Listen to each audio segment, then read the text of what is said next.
सेठ का वफादार कुत्ता।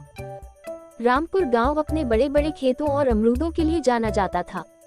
यहाँ के सेठ जगन्नाथ सबसे अमीर व्यक्ति थे। उनके पास कई बीघा जमीन, बैलगाड़ियां, नौकर और एक बड़ा हवेली नुमा मकान था।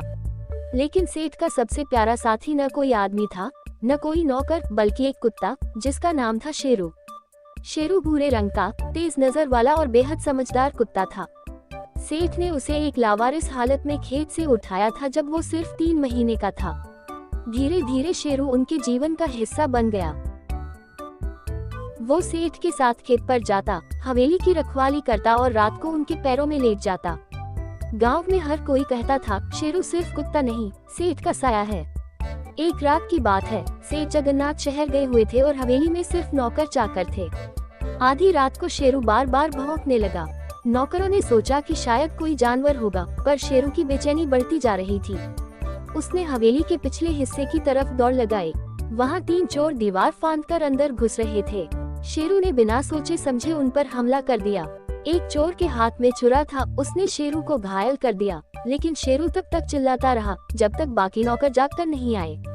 चोर भाग गए, लेकिन शेरू बुरी तरह घायल हो चुका था। अगली सुबह जब सेठ लौटे तो उन्होंने देखा कि शेरू खून में लथपथ पड़ा है और उसके शरीर पर पट्टियां बंधी हैं। सेठ की आंखों से आंसू निकल पड़े।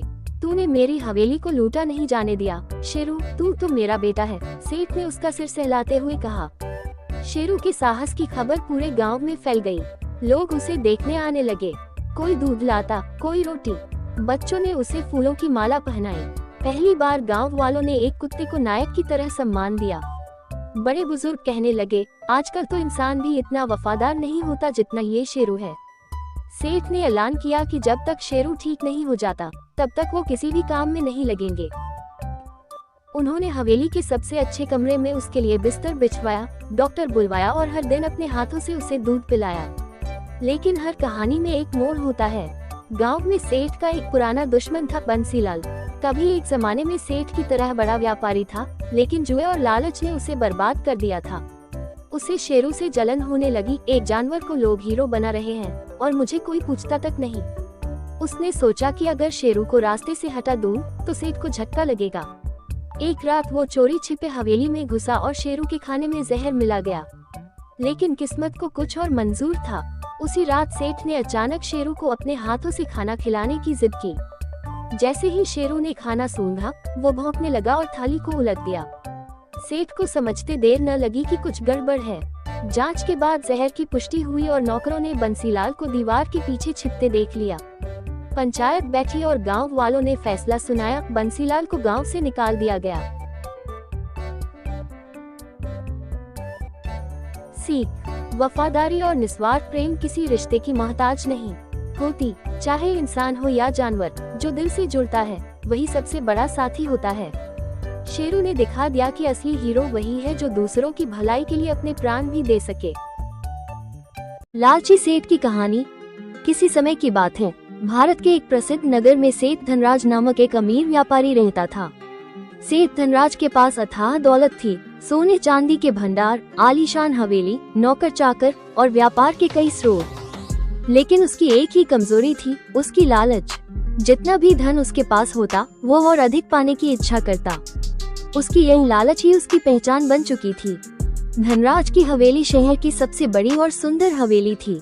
उसकी दुकान पर ग्राहकों की लंबी कतारें लगी रहती, लेकिन वो हमेशा एक ही बात कहता, मुनाफा ही असली पूजा है, ग्राहक तो आते जाते रहते हैं। सेठ धनराज अपने व्यापार में बेईमानी करने में भी नहीं हिचकिचाता था। वो मिलावट करता, झूठ बोलता और गरीबों का हक मारता। वो सोचता कि दुनिया में अगर कुछ सबसे महत्वपूर्ण है तो वो है धन।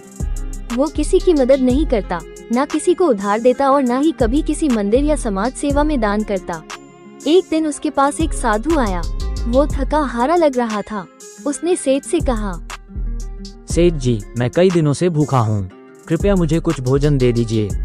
सेठ ने उसे घूरते हुए कहा, तू भी आया है भीख मांगने? जा यहाँ से, मैं मेहनत की कमाई लुटाने वालों में से नहीं हूँ। साधु ने मुस्कुराते हुए कहा, सेठ जी, मैं आपको चेतावनी देने आया हूँ। लालच इंसान को विनाश की ओर ले जाता है। अब भी समय है, चेत जाइए। सेठ ने हंसते हुए कहा, जितना धन मैं रोज कमाता हूँ उतना तुम 7 जन्म में भी नहीं कमा सकते। मुझे उपदेश देने से पहले अपने हालात देखो। साधु चुपचाप वहाँ से चला गया, लेकिन जाते जाते उसने एक रहस्यमय वाक्य कहा। जो जमीन तुम्हें जीवन भर की सुरक्षा देती है वही एक दिन तुम्हारा सब कुछ निगल जाएगी। सेठ ने उस बात को हल्के में लिया और अपने व्यापार में और अधिक व्यस्त हो गया। उसने एक नया व्यापार शुरू किया, जमीन और संपत्ति खरीदने का। वो गरीब किसानों से उनकी जमीन औने पौने दामों में खरीद लेता और वहाँ आलीशान इमारतें बनवाता। उसकी लालच अब नई ऊंचाइयों पर पहुँच चुकी थी। धीरे धीरे उसने पूरे नगर की आधी जमीन खरीद ली। वो खुद को नगर का राजा समझने लगा। वो कहता, जिसके पास जमीन है उसके पास सब कुछ है। फिर एक दिन नगर के पास की एक वीरान और ओबड़ खाबड़ जमीन का पता चला, जिसे लोग भूतिया जमीन कहते थे। गांव के बुजुर्गों के अनुसार वहां कोई कुछ भी बनाता तो वो रातों रात नष्ट हो जाता। लेकिन सेठ को इन बातों में विश्वास नहीं था। उसने उस जमीन को खरीदने का निर्णय लिया।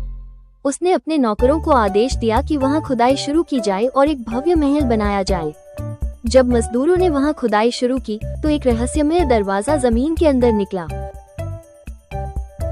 सेठ को जब ये पता चला तो वो खुद वहां गया। उसने आदेश दिया कि दरवाजा खोला जाए। सभी मजदूर डर के मारे भाग गए, लेकिन सेठ उस दरवाजे के अंदर चला गया। अंदर एक रहस्यमय गुफा थी। वहां सोने और हीरों के भंडार भरे हुए थे। सेठ की आंखें चमक उठी। उसने सोचा, अब मैं दुनिया का सबसे अमीर आदमी बन जाऊंगा। जैसे ही उसने एक हीरा उठाया, गुफा के द्वार तेज आवाज के साथ बंद हो गया। सेठ ने चिल्लाना शुरू किया, लेकिन कोई उसकी आवाज नहीं सुन सका। बहुत दिनों तक लोग सेठ को खोजते रहे, लेकिन उसका कोई पता नहीं चला। उसकी हवेली, दुकानें और संपत्तियां धीरे धीरे बर्बाद हो गई। नौकर चाकर सब भाग गए। वर्षों बाद उसी नगर में एक बूढ़ा साधु फिर आया। लोगों ने उससे पूछा, बाबा, क्या आप जानते हैं सेठ धनराज का क्या हुआ? कहा, लालच का कोई अंत नहीं होता। जब इंसान संतोष करना भूल जाता है तो वो खुद को खो बैठता है। सेठ धनराज अब उस जमीन का हिस्सा बन चुका है जिसे वो कभी अपनी सबसे बड़ी दौलत समझता था। उस दिन से नगर के लोग उस जमीन के पास नहीं जाते। वो जगह आज भी वीरान है, लेकिन वहाँ से कभी कभी सेठ धनराज की आवाज सुनाई देती है, मुझे बाहर निकालो, मैं अब और धन नहीं चाहता। ये कहानी हमें ये सिखाती है कि लालच का अंत हमेशा विनाश होता है। संतोष और ईमानदारी ही जीवन की असली दौलत है।